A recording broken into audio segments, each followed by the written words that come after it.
dalam Al-Quran surat Al-Waqi'ah ayat 27-28 ya, yang menyebutkan, dan golongan kanan alangkah bahagianya golongan kanan itu berada di antara pohon bidara yang tidak berduri.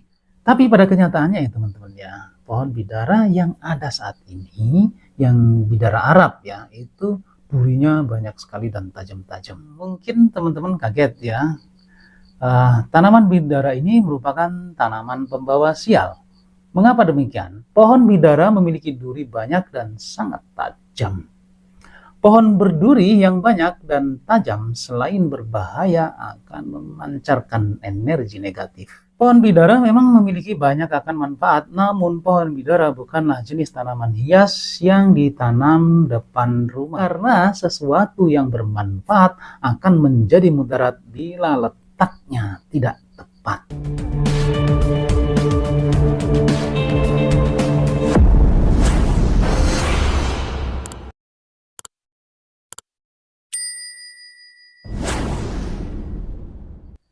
Assalamualaikum warahmatullahi wabarakatuh. Salam sejahtera bagi kita semuanya. Salam Om Swastiastu, Namo Buddhaya.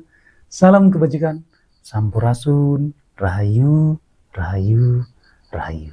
Sahabat E2 TV yang dirahmati Allah Subhanahu wa taala, segala puji hanyalah milik Allah Rabbi yang senantiasa melimpahkan nikmat kepada kita. Nikmat yang terpenting adalah nikmat sehat walafiat, sehingga kita masih dapat ketemu lagi di channel ini, insya Allah diberkahi Allah Subhanahu wa taala.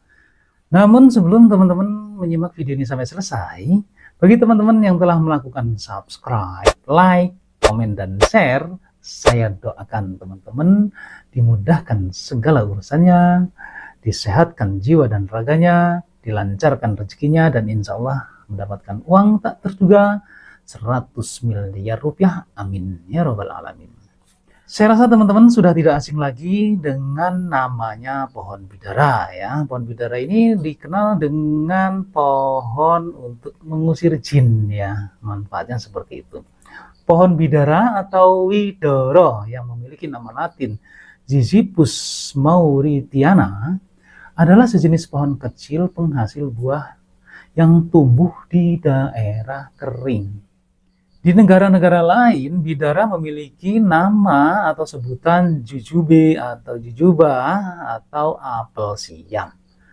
Ziziphus pincaristi atau dikenal sebagai Caristhorn jujube atau bidara mahkota duri Kristus ya. Tumbuh di daerah Afrika Utara dan iklim tropis serta Asia Barat termasuk Israel atau Palestina.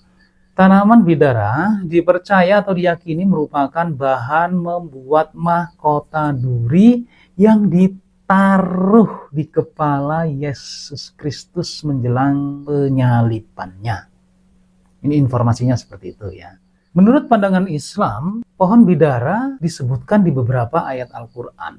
Seperti ya, dalam Al-Quran surat Al-Waqi'ah ayat 27-28 ya, yang menyebutkan, dan golongan kanan alangkah bahagianya golongan kanan itu berada di antara pohon bidara yang tidak berduri.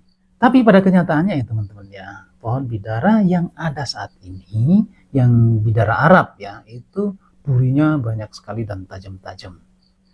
Kemudian dalam Quran surat Saba ayat 16 menyebutkan, tetapi mereka berpaling, maka kami datangkan kepada mereka banjir yang besar, dan kami ganti kedua kebun mereka dengan dua kebun yang ditumbuhi pohon-pohon yang berbuah pahit, pohon atsel, dan sedikit dari pohon bidara.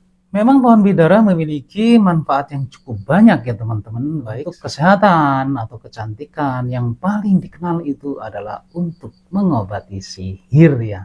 Tapi dari sisi manfaat untuk tanaman bidara pastilah ada sisi yang tidak manfaatnya atau efek sampingnya. Tidak semua yang bermanfaat itu akan baik secara keseluruhannya ya.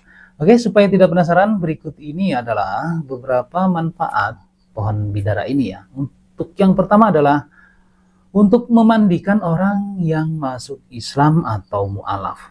Salah satu hadis menyebutkan bahwa Beliau masuk Islam. Lantas Nabi Shallallahu Alaihi Wasallam memerintahkan untuk mandi dengan air dan daun sidr atau daun bidara. Hadis riwayat An-Nasai. Syekh Albani mengatakan bahwa hadis tersebut adalah sahih. Yaitu yang kedua adalah untuk mandi wanita haid yang akan bersuci.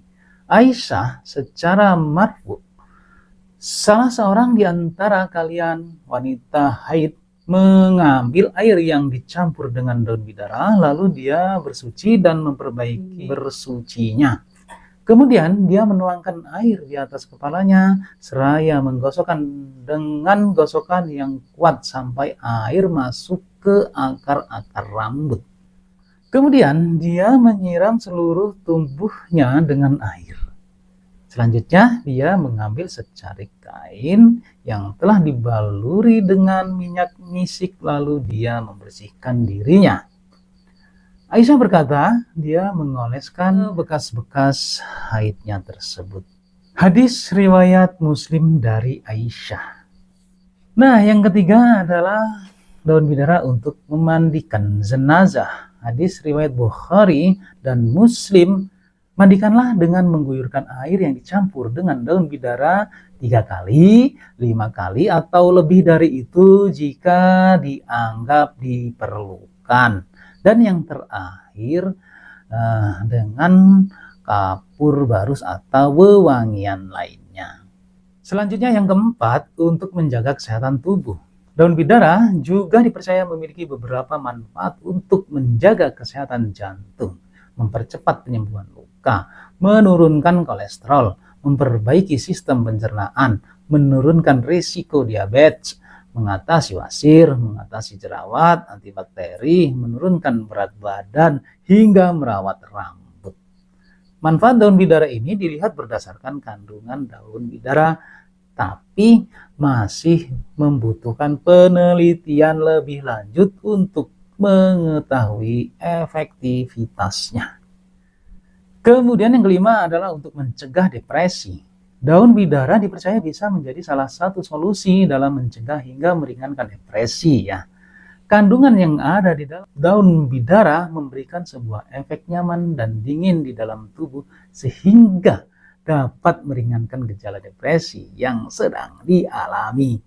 Untuk kegunaan daun bidara ini untuk mencegah depresi tentunya dengan menggunakan dosis-dosis tertentu ya, atau melalui orang-orang yang telah berpengalaman dengan tumbuh-tumbuhan ya teman-teman ya. Nah, yang keenam adalah untuk mengusir jin ataupun sihir. Sedangkan Al-Qurtubi menceritakan dari Wahab untuk mengobati sihir. Diambil 7 helai daun bidara, ditumbuk halus lalu dicampur air dan dibacakan ayat kursi dan diberi minum pada orang yang terkena sihir 3 kali teguk, dan sisanya air dimasukkan ke dalam ember yang telah dibacakan ayat-ayat dan juga dicampur bidara, dipakai untuk mandi. Insya Allah akan hilang sihirnya. Dan diutamakan membaca Al-Fatihah, An-Nas, juga ditambah ayat kursi karena ayat-ayat itu dapat mengusir syaitan. Tafsir Ibnu Katsir ya ini ya. Kemudian yang ketujuh ini nih yang mungkin teman-teman kaget ya. Tanaman bidara ini merupakan tanaman pembawa sial. Mengapa demikian? Pohon bidara adalah jenis pohon besar. Tingginya bisa mencapai 5-15 meter. Memiliki daun yang lebat. Tanaman yang tinggi besar akan membahayakan bila pohon itu tumbang. Daunnya akan rontok pada saat musim semi. Pohon bidara memiliki duri banyak dan sangat tajam. Pohon berduri yang banyak dan tajam selain berbahaya akan memancarkan energi negatif. Pohon bidara memang memiliki banyak akan manfaat, namun pohon bidara bukanlah jenis tanaman hias yang ditanam depan rumah. Karena duri tajam dan energi negatif pada pohon bidara tersebut. Daun bidara yang mudah rontok akan membuat halaman depan rumah menjadi kotor dan kumuh. Lingkungan yang kotor dalam Islam, malaikat pembagi rezeki enggan masuk sehingga rezeki menjadi seret. Duri tajam bidara sangat membahayakan ya teman-teman, apalagi bagi anak-anak. Tanaman yang membahayakan tidak baik ditanam sekitaran rumah. Oleh karena itu, tanaman yang bermanfaat ya, bukan berarti harus ditanam di depan rumah ya teman-teman ya. Dan harus dibedakan antara manfaat dari tanaman tersebut dengan letak menanam tanaman tersebut. Karena sesuatu yang bermanfaat akan menjadi mudarat bila letaknya tidak tepat. Jadi bagaimana sih? Kok manfaatnya banyak tapi kok pohon pembawa sial? Jadi tanamlah pohon bidara yang jauh dari sekitaran rumah ya, kasih jarak lah supaya tidak membahayakan. Ada beberapa ayat yang menyebutkan hal tanaman bidara. Sebagai pohon bidara yang sedikit jumlahnya atau sidrin qalil dalam Quran surat Saba ayat 16. Yang selanjutnya sebagai pohon bidara yang tak berduri, sidr mahdud, itu di Quran surat Al-Waqi'ah ayat 28. Selanjutnya sebagai pohon bidara perbatasan akhir, sidratul muntaha, dan pohon bidara yang diliputi sidrata ma yaghsha. Itu ada di surat An-Najm ayat 13 sampai 16 ya teman-teman ya. Oke, teman-teman semuanya, demikianlah mengenai hal pohon bidara itu ya, yang dikenal dengan pohon surga, pohon untuk pengusir jin atau merupakan racun bagi jin ya. Namun yang perlu diingat ya, pohon bidara memang kaya akan manfaat. Hal yang manfaat bukan berarti harus ditanam di depan rumah, karena sesuatu yang bermanfaat akan menjadi mudarat apabila letaknya tidak tepat. Wallahu a'lam bishawab. Terima kasih teman-teman semuanya telah menyimak video ini sampai selesai. Semoga bermanfaat untuk kita semuanya, khususnya buat diri pribadi saya. Kebenaran itu datangnya hanya dari Allah Subhanahu wa Ta'ala, sedangkan kesalahan merupakan kehilapan diri pribadi saya dalam menyampaikan informasi ini. Untuk itu, mohon maaf atas segala kekurangan dan kehilapan. Sampai ketemu lagi dengan saya di video saya selanjutnya. Wallahu muwaffiq ila aqwamit thoriq. Wassalamualaikum warahmatullahi wabarakatuh.